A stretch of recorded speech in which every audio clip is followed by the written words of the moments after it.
گزارش یہ ہے کہ شب برات کے بارے میں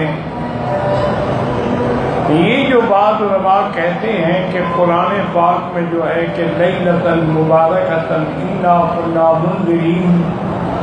فیہا یفرق کل امر حکیم، کہ لیلہ مبارکہ ہے اور اسی میں ارزاق تقسیم ہوتے ہیں، رزق تقسیم ہوتے ہیں، سب یہ بات تو حل۔ قرآن پاک میں جو لیلۃ المبارکۃ کا ذکر آیا ہے اور تقسیم ارزاق کا، وہ لیلۃ القدر ہے۔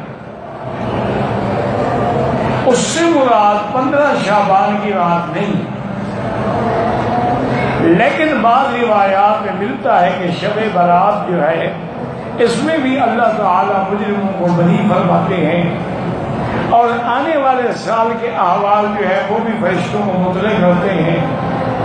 اور اس کے اندر عبادت جو ہے وہ اللہ تعالیٰ کو بہت زیادہ پسند ہے۔ لہذا آدمی کوشش کرے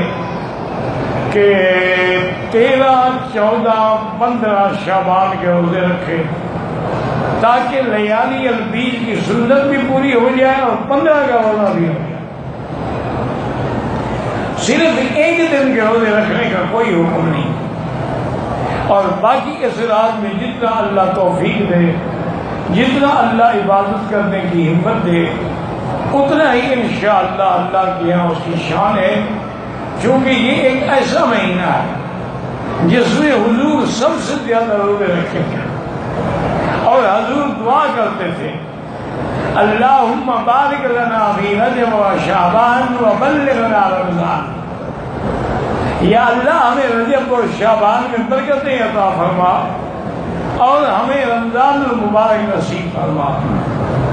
اسی طرح دعا مانگتے تھے ہمارے اسلاف اللہم بلغنا رمضان وارزقنا صیامہ و قیامہ،